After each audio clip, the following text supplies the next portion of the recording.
Welcome to Connection Before Correction Stronger Fathers, Calmer Kids, Better Behavior, Module 3. So, here's the truth that most dads never get told: kids don't wake up planning to drive you crazy. Okay, misbehavior isn't random, it isn't personal, and it's almost never about being bad. Under every frustrating behavior is a need that the child doesn't know how to express.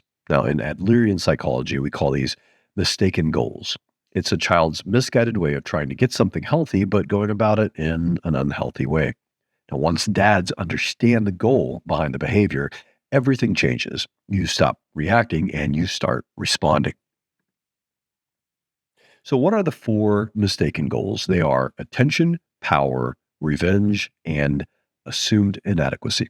Each one feels different to you as the dad. Your emotional reaction is going to be one of the clues that you're looking for. So, let's break each one of these down in plain English. Number one is attention. Look at me, dad.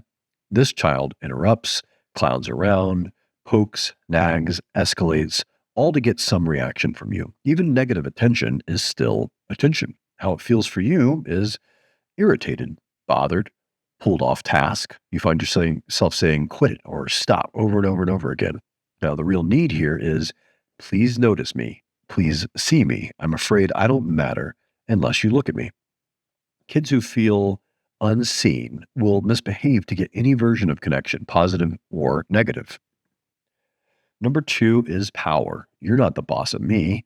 This child argues, refuses, digs in, negotiates every single little thing. You tell them to do something, and then what do? They push back harder. How it feels for you: angry, challenged, like a tug of war is starting every 5 seconds.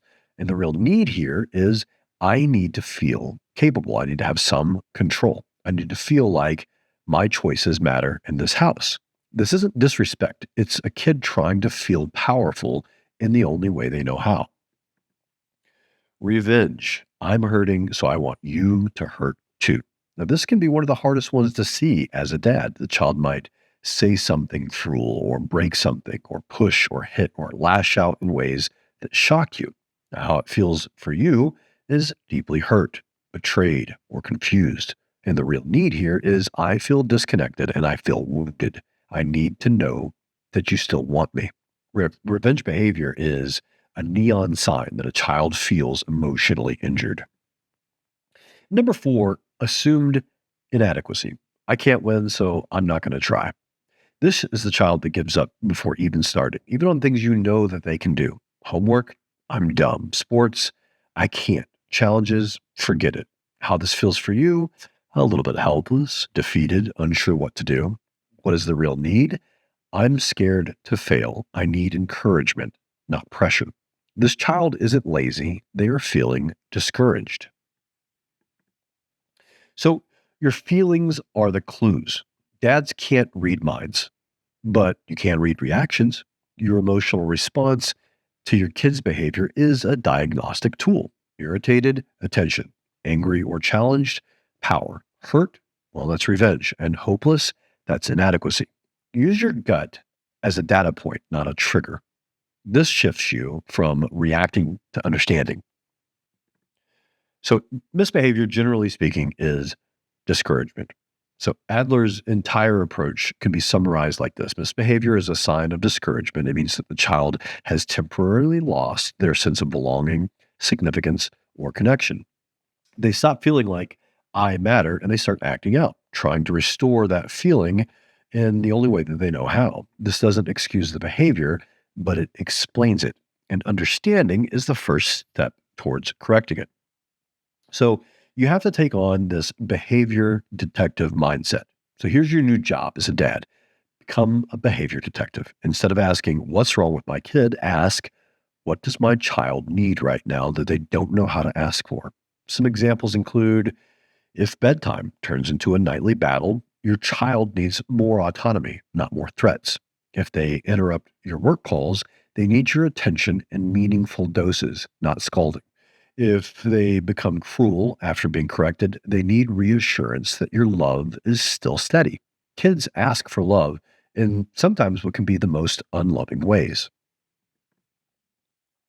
Walls of understanding. Okay, in our dad's house model, this section builds the walls. Understanding the need, you understand the behavior. Choosing the right response, you guide the child effectively. You can't correct what you don't understand. This is the blueprint that lets you discipline smarter, not louder. So, dad and me activity, catch the need. Right? Kids act out for a reason. This activity helps you both notice the need under the behavior. So, pick a small misbehavior from earlier. It could be today, yesterday, but something recent. And then when things are calm, I want you to say, hey, earlier when you got upset, I wonder if you felt blank. Okay. Let them answer, even if they shrug and say, I don't know. Name the feeling. It's okay to feel that way. We'll figure it out together next time. Right. And then your goal is to help your child feel understood and safe. So, closing thoughts behavior is communication. Your child isn't giving you a hard time, they're having a hard time. Behavior is communication, and discouragement is usually the message. And when you respond with understanding instead of frustration, you show your child one very powerful truth: I'm here, I see you, and you still matter. Thank you for completing Module 3. Be sure to check out the worksheet that is in the link in the description, and we'll see you for Module 4.